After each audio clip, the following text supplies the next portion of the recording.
Welcome to another video और ये है सोलो लेवलिंग के एपिसोड 2 का रिव्यू। तो चलिए जानते क्या हुआ कहानी में आगे सोलो लेवलिंग के। तो अब तक की कहानी में ये गलती से एक डुअल डंजन के अंदर आ जाते हैं जहाँ हालात डी रैंक के डंजन जैसे बिल्कुल नहीं होते जिसमें लोग घुसे थे।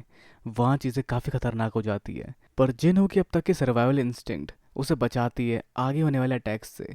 पर उससे बचने के बावजूद भी उनमें से एक का हाथ जख्मी हो जाता है, जो एक सी रैंक के हंटर होते हैं, जो वैसे इसके अलावा बी रैंक के डंजन में भी जा चुके हैं और ये अपने उस एक्सपीरियंसेस से बता सकते हैं कि ये डंजन बी से ऊपर का है, ये ए या ए से भी ऊपर एस रैंक का डंजन है।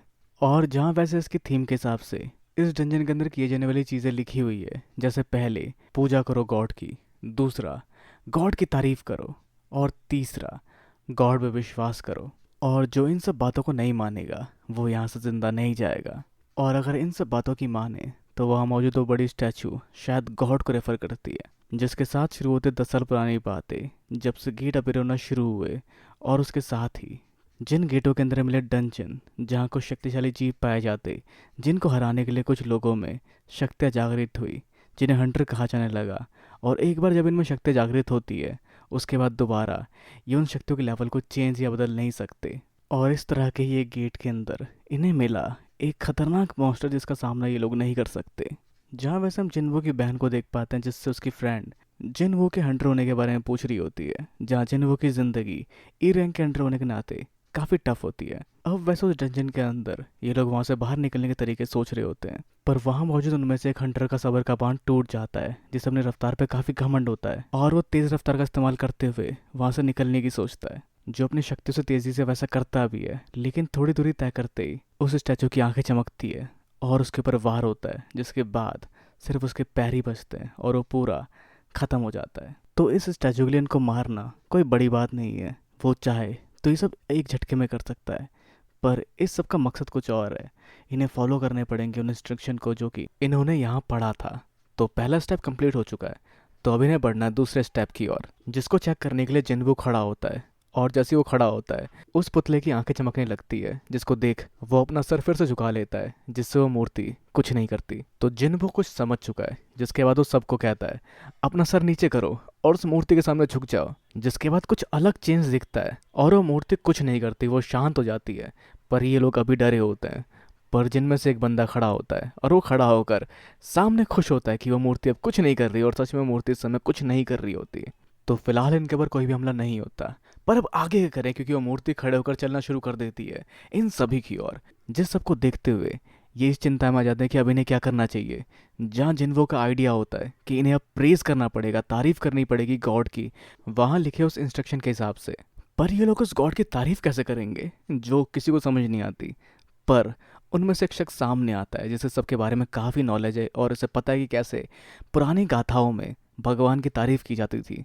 और वो वही करने के लिए वहाँ खड़ा होकर शुरू करता है प्रेयर करना और भगवान की तारीफ करना, जिससे वो मूर्ति थोड़ी स्लो हो जाती है और ये चीज़ शायद असर कर रही होती है। पर जिन को एक ख्याल आता है कि ये मूर्ति रिवर्स गॉड है, तो इस तरह की अच्छी प्रेयर उस पर शायद काम ना करे। जैसा होता भी है, जहाँ वो बड़ी सी मूर्ति एक बड़ी सी मुस्कुराहट के साथ अपना पैर आगे बढ़ाकर उस शख्स को कुचल देती है, और ऐसा ही कुछ करते हुए वहाँ बैठे एक लड़की को भी कुचल देती है। जिस सबसे घबरा कर बाकी लोग वहाँ से यहाँ वहाँ भागना शुरू कर देते हैं। जिस सबसे बचने के लिए एक शख्स वहाँ से भागकर एक दूसरी मूर्ति के साथ खड़ा हो जाता है, पर उस मूर्ति के हाथ में तलवार थी, जिसकी वार से वो दो हिस्सों में कट जाता है, जिसे अपने परिवार से दोबारा मिलना था।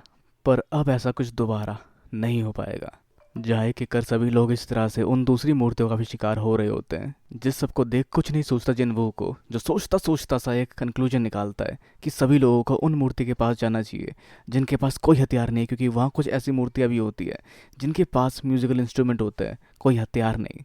और ये लॉजिक काम करता भी है, क्योंकि वो मूर्ति अपना इंस्ट्रूमेंट बजाना शुरू करती है और इनके ऊपर कोई भी हमला नहीं होता। और ऐसा करते करते जिन्वू और जूही एक मूर्ति के पास आते हैं, लेकिन दो लोग एक मूर्ति के पास आने पर वो मूर्ति नहीं काम करती, जिस वजह से वहाँ जूही को छोड़ जिन्वू आगे दूसरी मूर्ति की ओर बढ़ता है जिसके पास म्यूजिकल इंस्ट्रूमेंट होता है। जैसा करने के लिए उसे बचना पड़ता है उस बड़ी सी मूर्ति के पैरों से भी, जिस बचाव के दौरान वो गलती से एक दूसरी मूर्ति के पास पहुंच जाता है जिसके हाथों में एक शील्ड होती है, और जिस शील्ड से उसके ऊपर वार होता है, जिससे काफ़ी हद तक जिनबू जख्मी हो जाता है। पर फिर भी वो अपने आप को रगड़ता हुआ, रेंगता हुआ आगे बढ़ता है वो, जिसके पीछे वो बड़ी सी मूर्ति भी अपने पैरों के लिए बढ़ती है जो उसे कुचलने ही वाली होती है। पर आखिरी मोमेंट तक वो खुद को संभाल कर बच बचा कर पहुंचता है एक म्यूजिकल इंस्ट्रूमेंट वाली मूर्ति के पास। पर वो मुकाम पूरी तरह से सफल नहीं था, क्योंकि ऐसा करने में जिन्बू को अपना एक पैर भी गंवाना पड़ा। जिस कटे हुए पैर को हील करने की कोशिश करती है जूही, पर उसकी खुद की लिमिट इतनी पुश हो चुकी होती है कि वो ऐसा नहीं कर पाती। तो सभी वहाँ अफसोस करते हैं उन सभी लोगों का जो मारे गए। जिसके बाद वो एक दूसरे को कोसने लगते हैं यहाँ आने का फैसला करने को लेकर, जिसमें कुछ लोगों ने मना भी किया था। पर जिस सबकी रिस्पॉन्सिबिलिटी इनका लीडर लेता है, जिसने यहाँ आने का फाइनल डिसीजन लिया था इन सब के वोट्स के हिसाब से। पर इनकी आर्गुमेंट के बीच में वो गॉड अपना हाथ उठाता है, उठा हुआ प्लेटफॉर्म सामने आता है, जिसे दिख जिनवू कहता है ये शायद पुरानी गाथाओं के हिसाब से है। भगवान को अब शायद हमसे बलि चाहिए। जोसेफसन वहाँ चिढ़े हुए लोग उनके लीडर पर तलवार तान कर उन्हें आगे बलि की तरह बलि देने वाली जगह पर ले जाते हैं, और इस सबको अपनी जिम्मेदारी मानकर उस जगह जाकर खड़े भी हो जाते हैं। जिनके उस जगह जाकर खड़े होने से उस जगह के घेराव में एक लौ जल जाती है, पर आगे कुछ भी नहीं होता। मतलब ये किसी तरह की कोई बलि नहीं थी, जो समझकर जिन्वू वहाँ मौजूद बाकी लोगों से कहता है उन्हें उस जगह के नज़दीक ले जाने के लिए, ताकि वो उस जगह का मुआयना कर सके। तो जैसे ही दो लोग जिन्वू को सहारा देते हुए वो अंदर ले जाते हैं, तो वहाँ मौजूद उन चारों की वजह से चार लौ जल उठती है। तो अब आगे जिन्वू को उसके बाद कुछ समझ नहीं आता, जो उम्मीद करता है कि उन्हें शायद वेट करना चाहिए जब तक कि उन्हें कोई बचाने वहाँ नहीं आता, पर बस उससे पहले ये लोग खुद ना मारे जाए। तो आमतौर पे गेट 7 दिन के बाद पूरी तरह से खुलता है, जिसके बाद वहाँ मौजूद बीस्ट इंसानी दुनिया में घुस सकते हैं, जिसको रोकने के लिए इनका मेन पर्पस होता है इस दुनिया में घुसकर बॉस को हराकर गेट बंद करना। और अगर ये लोग यहाँ हार गए और 7 दिन तक यहाँ कोई नहीं आया, तो ये गेट टूटेगा और वो बड़ा सा मॉन्स्टर यहाँ से बाहर निकल जाएगा। जो सब सोचने के बाद जिन्वू उन दोनों को भी इस गोले के अंदर आने के लिए कहता है, जिसके बाद वो दोनों भी अंदर आते हैं और दो और लौ जल जाती है, और आसपास बिजली के चमकने के बाद नीले रंग की लौ जल उठती है, जो उस गोले को चारों तरफ से घेर लेती है। पर साथ ही उस डंजन का गेट भी खुल जाता है और उस नीली लौ में से एक लौ बुझ जाती है, और वहाँ मौजूद बाकी बड़े बड़े सैनिक या दानव आगे चलकर बढ़ना शुरू करते हैं, जिससे ये सब घबरा जाते हैं। पर जिन्वू नोटिस करता है कि उनकी तरफ देखने से वो रुक जाते हैं, तो इन सबको बस उनकी तरफ देखना है, जैसे ही सभी करते भी हैं। पर उनकी तरफ देखते हुए उनमें से एक महिला काफ़ी घबरा जाती है और अपनी आंखें बंद कर लेती है, जिससे वो बड़ी सी स्टैचू आगे बढ़ना शुरू करती है।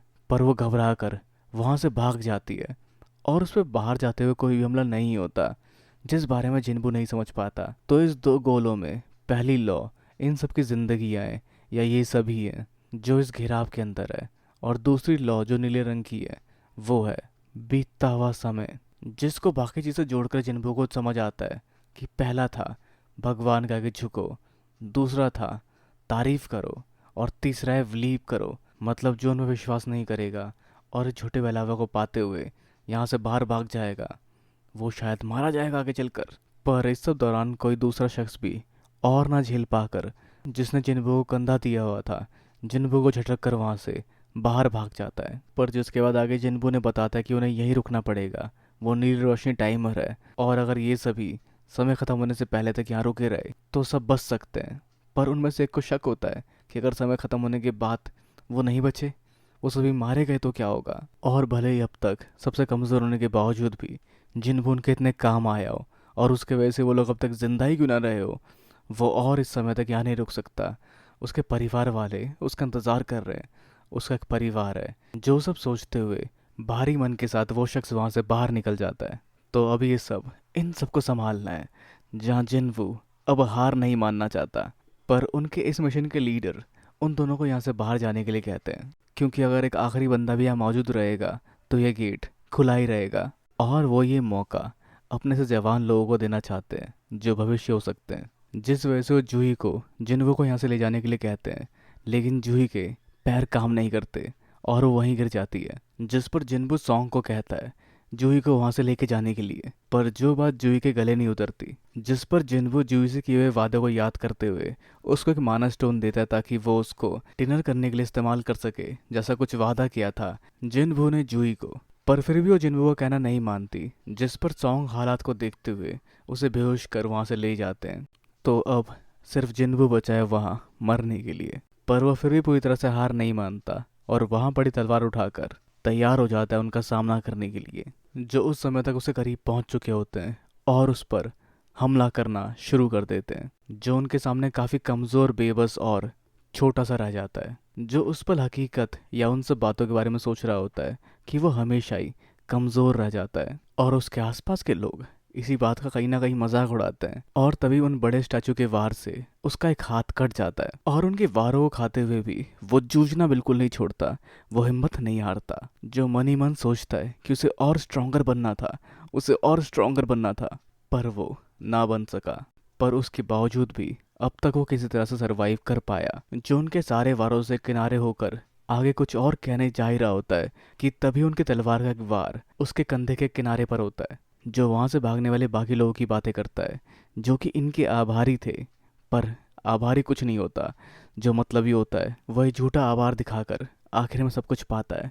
जहाँ जिन्बो का भी एक परिवार था जिनके पास उसको जाना था, पर अभी फ़िलहाल वो सिर्फ इनका एक शिकार बन के रह गया है, जहाँ ये पुतले उसे ऊपर उठाकर नीचे झटक देते हैं, जिसके बाद वो गिरता है उनके बनाए पोडियम के ऊपर, जिसके चारों तरफ उसका खून बिखर कर फैल जाता है।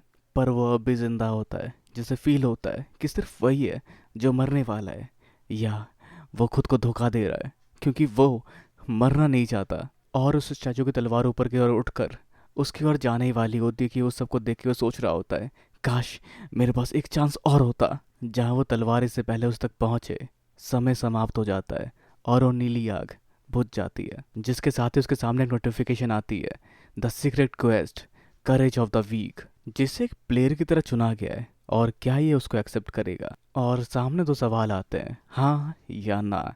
जहाँ शायद इस हालत में वो हाँ को चुनता है, तो क्या हुआ और क्या होगा आगे? क्या जिन मारा गया या उसके साथ कुछ और होने वाला है, जिस सबको हम जानेंगे इसके नेक्स्ट पार्ट में। तो खैर, अब आपके सोचते हैं कि क्या हो सकता है आगे सोलो लेवलिंग के एपिसोड 3 में? अपने विचार में नीचे कमेंट बॉक्स में बताना बिल्कुल ना भूले। इस वीडियो को लाइक, शेयर और चैनल को सब्सक्राइब करना भी बिल्कुल ना भूले। तो अगली मिलते हैं अगली वीडियो में। Sayonara and have a nice day.